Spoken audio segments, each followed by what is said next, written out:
मित्रों नमस्कार। पावन ज्योतिष प्रभात यूट्यूब चैनल पर आप सबका स्वागत है। आज के वीडियो का टाइटल बहुत प्रतीक्षित और डिमांडेड है और आपके लिए बहुत उत्सुकता है आपकी जिज्ञासा को समाधान करने में सक्षम। आज भी मेरा 6-7 साल पहले का वीडियो मृत्यु कब होगी बहुत जरूरी हो तब बताएं, तभी बताएं। आज भी वायरल है, चल रहा है, उस पर 2 लाख से ऊपर व्यू आ चुके हैं। तो मित्रों, ये जिज्ञासा आप सबकी बहुत पहले से रही है। बहुत से मित्र पूछते भी रहते हैं कि मेरा आयु बताइए। मतलब कि आयु और मृत्यु, किसी की आयु तो बताना चाहिए, मृत्यु नहीं बताना चाहिए, फिर भी जिज्ञासा रहती है। आइए पहले हम शीर्षक को पढ़ते हैं। स्वयं पता कीजिए आपकी मृत्यु कब होगी। Easy rule to know the time of death. जी हाँ, आप सभी जानते हो कि मृत्यु तो सुनिश्चित है, सब जानते हैं मृत्यु होगी। इस पृथ्वी पर इसका नाम ही मृत्यु लोक है। यहाँ केवल मृत्यु ही निश्चित है, जन्म निश्चित नहीं है। यद्यपि मृत्यु सब जानते हैं होगी और डरते भी सब लोग हैं कि मृत्यु कब होगी, मृत्यु हो न जाए, लेकिन ये भी जानने की जिज्ञासा रहती है कि कब होगी। तो आज इसी जिज्ञासा का समाधान करूंगा, एकदम एक्यूरेट समय बताऊंगा कि आपकी मृत्यु या हमारी मृत्यु या किसी की मृत्यु कब होती है, कब होगी। और यह भी बताऊंगा कि मृत्यु कब होगी। आज का वीडियो इस पर है, समय निर्धारण। और मृत्यु कैसे होगी, किस प्रकार होगी, इस पर अलग से वीडियो बनाऊंगा, वो अलग विषय है।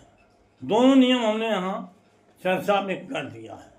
आगे बढ़ने से पहले आपसे अनुरोध है कि अगर मेरे चैनल को अब तक सब्सक्राइब नहीं किए हैं तो नीचे का सब्सक्राइब बटन पुश करिए, बेल आइकन आती है उसे पुश करके आल के बटन पर क्लिक करिए।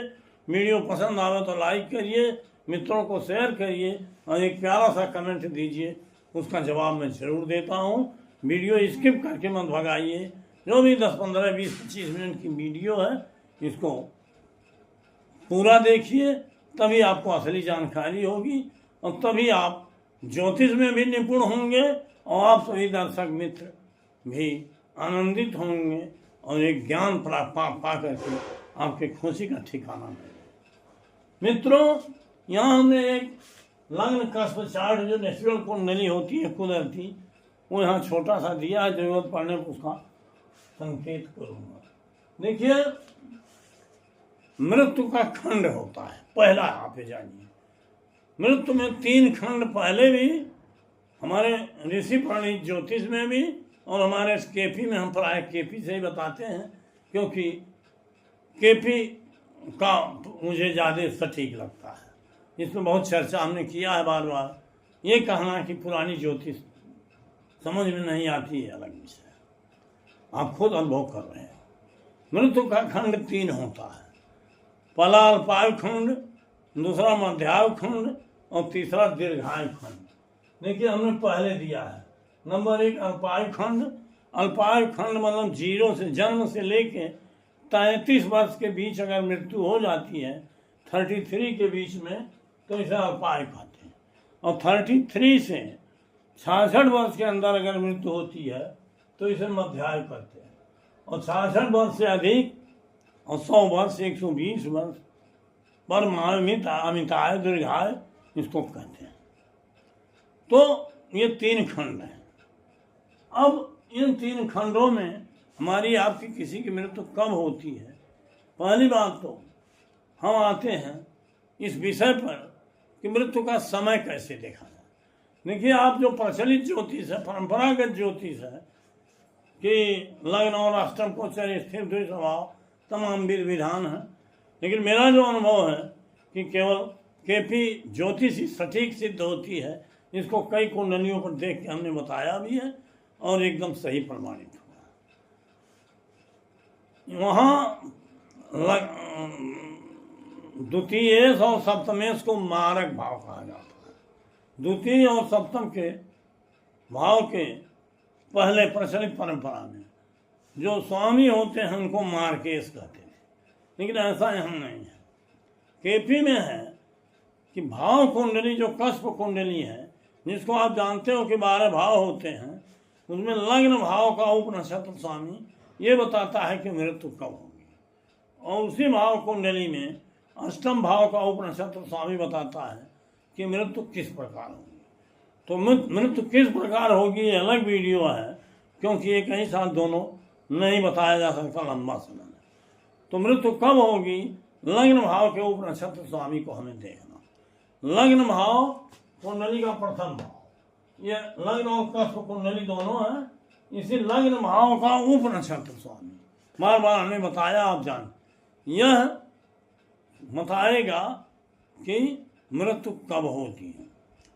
अब आपको यह भी बता दें कि काल निर्णय के लिए द्वितीय भाव और सातवां भाव ये मारक होते हैं, लेकिन ये द्वितीयेश और सप्तमेश द्वारा नहीं, लग्न भाव का उपनक्षत्र स्वामी जो बता रहा है उसके अनुसार होगा, और दशा अंतर्दशा जो होगी उसमें भाव आए होंगे, तब सिग्निफिकेटर के रूप।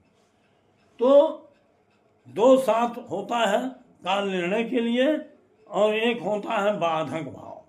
बाधक भाव भी जान लीजिए, वो भी मृत्यु खंड में शामिल होता है, और उसका बाधकेश उसको कहते ही हैं, महत्वपूर्ण रोल होता है। तो 2-7 ये मार्केश होता है, और बाधक 2-7 तो क्लियर है, लेकिन बाधक जो है, जैसे मान लीजिए ये मेष लग्न है, चर लग्न, तो चर लग्न के लिए 11वां भाव, यहाँ ये 11वां भाव बाधक हो जाएगा। अगर 11वां भाव आया है तो बाधक हो जाएगा। और स्थिर लग्न जैसे चर स्थिर द्विस्वभाव ये होता है, मेष वृष मिथुन, फिर कर्क सिंह कन्या, इस तरह। और अगर लग्न वृषभ हो, स्थिर हो तो 9वां भाव, ये जान लीजिए। और अगर लग्न द्विस्वभाव हो तो 7वां भाव, अर्थात 11, 9 और 7 चर स्थिर द्विस्वभाव के लिए होता है। अब आइए इसको बाधक को जान लीजिए।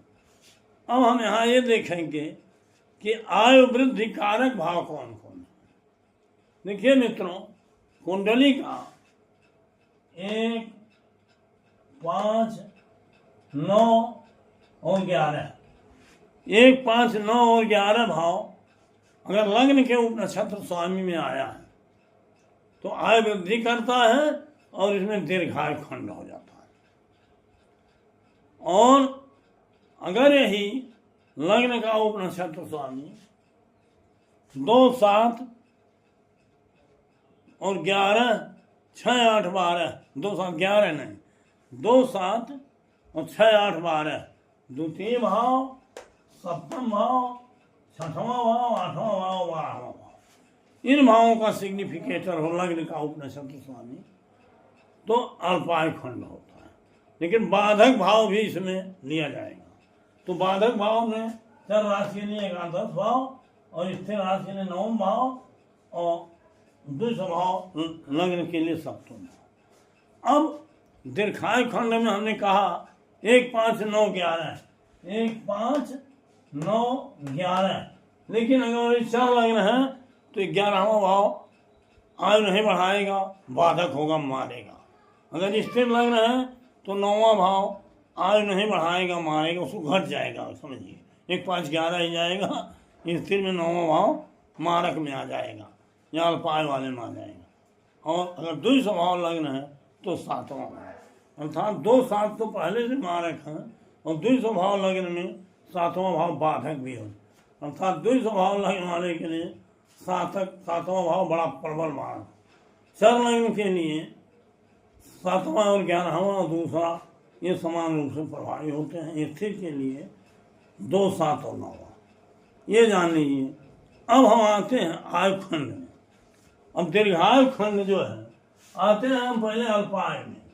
लग्न का उपनक्षत्र स्वामी, लग्न का उपनक्षत्र स्वामी अगर 2, 7, 6, 8, 12 भावों का सिग्निफिकेटर हो या कार्जेश हो, बार बार हम बताए हैं नक्षत्रेश के द्वारा भी, उसका उपनक्षत्र स्वामी अपने नक्षत्र है। और साथ ही बाधक भावों का भी कार्य है। बाधक भाव ने बताया है कि चर लग्न में 11वां, स्थिर में 9वां और द्वि स्वभाव में 7वां। तो 2, 7, 6, 8, 12 का और बाधक भाव का कार्य है तो अल्पाय योग होगा। और मध्याय योग उसको कहते हैं कि 1, 5, 9, 11 अभी हमने बताया दीर्घाय भी हो, और 2, 7, 6, 8, 12 उसमें अल्पाय, दीर्घाय और अल्पाय दोनों खंड मिश्रित हो और वो बाधक भी इसी में आ गया हो, तो इसको कहते हैं मध्याय। मध्याय माने 33 से 66, अल्पाय माने 0 से 33, और दीर्घाय कहते हैं लग्न का उपनक्षत्र स्वामी अगर 1, 5, 9, 11 भावों का कार्य हो तो दीर्घायु खंड होगा। लेकिन यही लग्न का उपनक्षत्र स्वामी अगर चर लग्न है तो 11वां भाव इसमें जो आया है ये नहीं रह जाएगा, 1, 5, 9 ही रह जाएगा। अगर स्थिर लग्न है तो 9वां भाव बाधक हो जाएगा, 1, 5, 11 हो जाएगा। इस तरह से चर और स्थिर लग्न के लिए 11वां और 9वां कंपल्सरी वो हो जाएंगे, मतलब 11वां बाधक में आ जाएगा और 9वां बाधक में आ जाएगा। और 7वां भाव तो द्वि स्वभाव लग्न के लिए सबल मारक हो जाता है। इस तरह से दीर्घाय योग होगा 11, 1, 5, 9, 11। दीर्घाय योग होगा 1, 5, 9, 11 और मध्याय योग होगा 1, 5, 9, 11, 2, 7, 6, 8, 12 मिश्रित हो और बाधक भाव बार बार नहीं कहूँगा आगे। और अल्पाय योग में केवल दीर्घाय वाले भाव नहीं रहेंगे, 2, 7, 6, 8, 12 हो या बाधक भावों का कार्य। तो इस तरह से आपका ये निश्चित हो जाएगा कि 33 वर्ष के अंदर मृत्यु होगी, कि 33 से 66 के अंदर मृत्यु होगी, कि 66 से अधिक 100 वर्षों तक, 120 वर्षों तक जाएगी। ये तो निश्चित हो गया, उसी कालखंड में मृत्यु होगा। अब कैसे निश्चित करें कि वो समय क्या होगा? ये तो भाग्य भाव कुंडली से निश्चित हुआ। समय जानने के लिए हमेशा दशा अंतर्दशा का प्रयोग होता है। आयु खंड के अंदर जैसे कोई अल्पायु है तो उसमें यह देखिए कि किस ग्रह के अंदर 2, 7 और 11 भाव आ रहा, दशा अंतर प्रत्यंतर तीनों में देखिए। दशा में अगर 2, 7 भाव आ रहा है और उसके नक्षत्र दशा स्वामी में उसके नक्षत्रेश में भी 2, 7 और बाधक भाव आ रहे हैं और उसके नक्षत्रेश में भी ये भाव आ रहे हैं, तो इसका मतलब है उस दशा स्वामी के उस दशा में, उस अंतर दशा में, उसी प्रत्यंतर दशा में मृत्यु हो जाएगी। लेकिन अगर दशा स्वामी कोई ग्रह है उसमें 2, 7 तो स्वयं के द्वारा आ रहा, लेकिन नक्षत्र के द्वारा नहीं आ रहा, वो नक्षत्र के द्वारा आ रहा है, तो अपनी अंतर्दशा में नहीं मारेगा, उसी खंड में। हम लोग अगर अल्पाय हो तो 33 वर्ष के अंदर, मध्याय तो 66 वर्ष के अंदर और दीर्घाय हो तो 66 से नहीं, तो अपनी अंतर्दशा में नहीं मारेगा। अगर नक्षत्रेश नहीं मारा, उस अंतर्दशा में मारेगा जिसमें वो उस ग्रह में, उसमें और स्वयं में और उसके नक्षत्रेश में, उसके उप नक्षत्रेश में मारक और बाधक भाव हो, अर्थात 2, 7 और बाधक भाव का वर्णन किया। तो इस तरह से जो भी ग्रह की दशा अंतर्दशा है उसका नियम हमने बार बार बताया है कि किस तरह से कालखंड हो निर्धारित।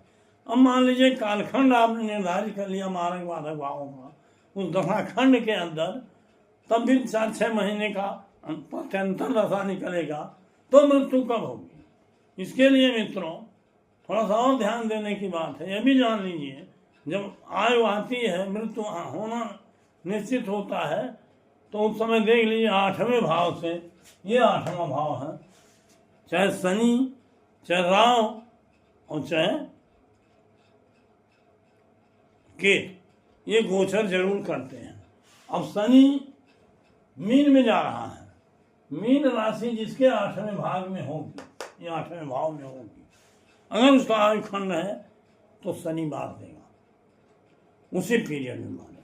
अब शनि मान लीजिए वहां पहुंच गया तो कौन सा महीना कौन सा दिन होगा, महीना के लिए सूर्य और दिन के लिए चंद्रमा को गोचर पद्धति से देखना पड़ेगा, और दशांतर और प्रत्यंतर एक दूसरे के राशि नक्षत्र उपनक्षत्र में हो, चंद्रमा और सूर्य इन्हीं नक्षत्रों में से हो, और दिन भी इन्हीं मारक बाधक भावों का हो, तो सबको टैली करके आप दिन तक निकाल सकते हैं, आप समय तक निकाल सकते हैं। तो मित्रों, ये बहुत कोई आश्चर्य की चीज़ नहीं है, ये सारी चीज़ें नियम संगत हैं। कई लोगों को हमने केपी सिस्टम, केपी के आलोक में मृत्यु का समय निकाल के बताया है, घटना उसी समय घटी है। लेकिन अगर जन्म का समय थोड़ा हेर फेर है तो थोड़ा सा टाइम का अंतर हो जाता है, लेकिन बहुत नहीं होता है। तो अब आशा है कि आप सभी बिंदुओं को समझ गए और हम विस्तार में समझाने में कामयाब रहे। अगर हमने पहले ही आग्रह कर दिया है, वीडियो लंबा न हो, इस नाते आज के वीडियो को यहीं समाप्त करता हूँ। पुनः 2 दिन बाद मिलूँगा। बहुत बहुत धन्यवाद, हार्दिक शुभकामनाएं। 2 दिन बाद मिलूँगा तो पुनः इस बिंदु पर वीडियो देने का प्रयास करूँगा कि मृत्यु किस प्रकार से होगी। इसमें हमने जो शीर्षक डाला है, स्वयं पता कीजिए आपकी मृत्यु कब होगी, इसलिए कि नियम को जान करके आप स्वयं पता कर सकते हो। बहुत सी जिज्ञासा थी, उसका समाधान हमने किया है। बहुत बहुत धन्यवाद, हार्दिक शुभकामनाएं।